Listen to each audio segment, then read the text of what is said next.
Obrigada por seguir este canal. Curta e compartilhe essas palavras para que alcance muitas vidas. Ajude a espalhar o Evangelho verdadeiro. Para você receber nossas mensagens, ative o sininho. Capítulo 7, do natural para o sobrenatural. A história de Jesus Cristo é fantástica. Quando o anjo anunciou que Maria conceberia um filho, Deus, em sua soberania, colocou a sua semente em Maria de maneira sobrenatural. Por isso, Jesus é filho de Deus. Logo, Maria não teve nenhuma incursão humana. Ela foi mãe por incursão divina. Deus veio ao mundo em forma de carne. Nasceu, cresceu, até que foi ter com João Batista para ser batizado.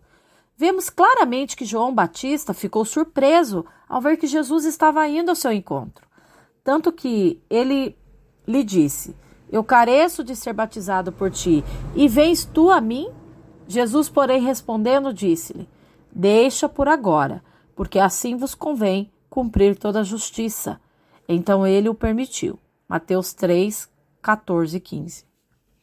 Sendo Jesus batizado, eis que se abriram os céus e viu-se o Espírito de Deus da forma corpórea, de uma pomba, descendo sobre ele, e ouviu-se uma voz dos céus que dizia: "Este é o meu Filho amado, em quem me comprazo." Mateus 3, 16, 17.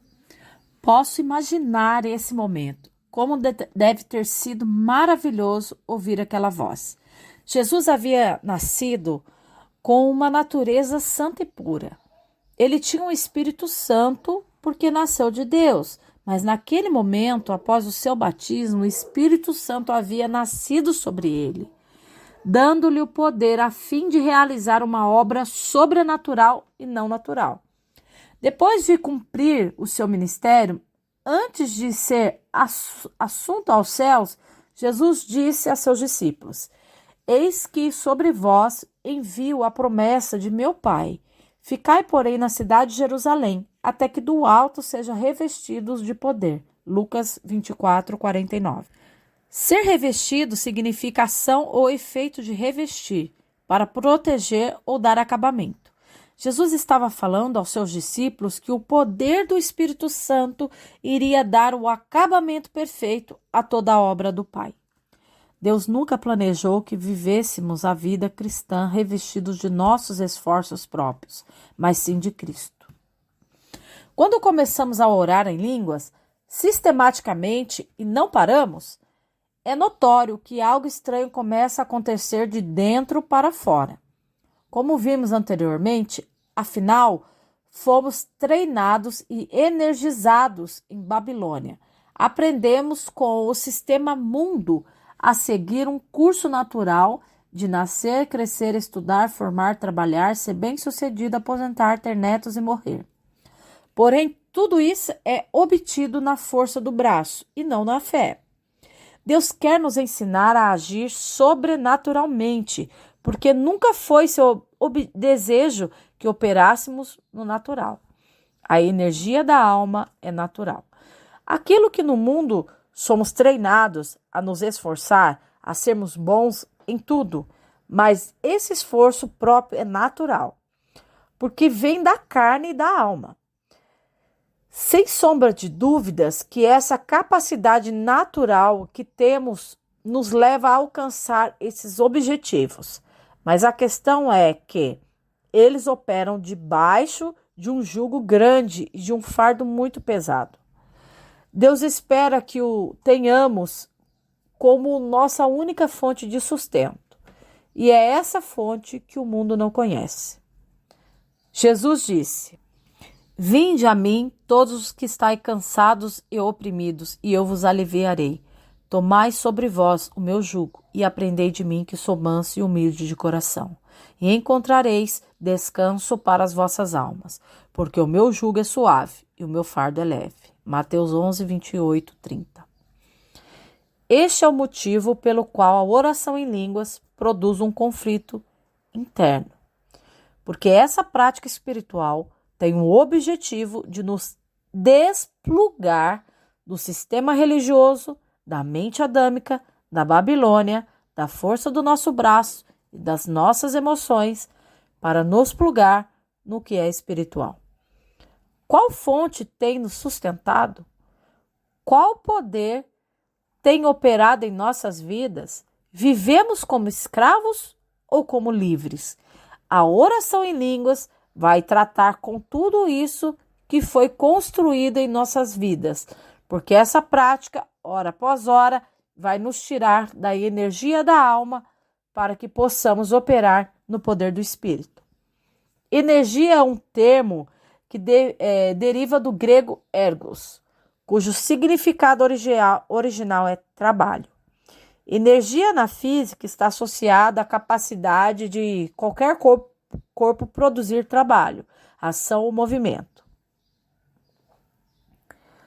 Nossa alma gasta muita energia, porque ela possui um poder importantíssimo na mente, nas vontades, nas emoções. O nosso corpo físico, literalmente falando, gasta muita caloria para energizar a alma. A energia nada mais é do que um poder produzido. Por essa razão é que é muito difícil compreender as coisas que vêm do espírito. Justamente porque a alma produz energia e ela tem força em si mesma para fazer grandes coisas. Por outro lado, o nosso espírito humano tem o poder do Espírito Santo agindo, e a prática da oração em línguas vai nos tirar da energia da alma e nos conduzir para o poder do Espírito. No sistema babilônico, ou seja, no mundo, podemos nos tornar bons e sermos grandes homens conhecidos por nossa mente brilhante. E acredite, a nossa alma é suficientemente forte para realizar tudo isso e muito mais. O fato de nossa alma operar com toda essa energia natural acaba fazendo dela um depósito de estresse e de ansiedades, ao ponto de ela ficar literalmente desequilibrada. Mas a alma não foi feita para produzir, ela foi feita para expressar o que Deus faz no nosso espírito. Essa é uma lição muito importante, porque devemos saber qual fonte nos sustenta, qual energia faz com que prossigamos nessa jornada. Se a energia que nos mantém de pé é o esforço próprio, obtido na carne e na alma, a glória é toda do homem. Mas se a energia vem do poder do Espírito Santo, então a glória é de Deus. Podemos transicionar a nossa vida e reaprender tudo novamente, tendo não mais uma alma que governa, mas que fica no descanso do Espírito, expressando o Espírito como tem a ser. O único problema disso é que não somos pacientes para cuidar do nosso espírito. Queremos tudo para ontem, frutificando no espírito. Há uma promessa na palavra de Deus que diz: pois será como árvore plantada junto aos ribeiros de água, a qual dá o seu fruto no tempo certo. As suas folhas não cairão, e tudo quanto fizer prosperará. Salmos 1, 3. Há um tempo certo para tudo, disse Salomão. Quando chega o tempo de manifestarmos o fruto do Espírito em nossas vidas, ele ocorre independente das circunstâncias ser boa ou ruim, da nossa situação ser favorável ou não. Naturalmente, falando isso, é um mistério, porque o fruto do Espírito não depende de um clima favorável, e sim da fé. A frutificação no nosso espírito significa apenas que o tempo é chegado. Não é circunstâncias que estamos vivendo que dita o tempo da frutificação. É a edificação do nosso espírito que diz se chegou o tempo ou não. A frutificação do nosso espírito não é circunstancial. Ela ocorre no tempo de Deus. Existe um tempo para que o nosso espírito frutifique, quer no casamento, nos relacionamentos, na saúde, nas finanças, ministerialmente, enfim. Seja qual for a área, isso ocorrerá de forma sobrenatural. E não mediante nossos esforços para que isso ocorra.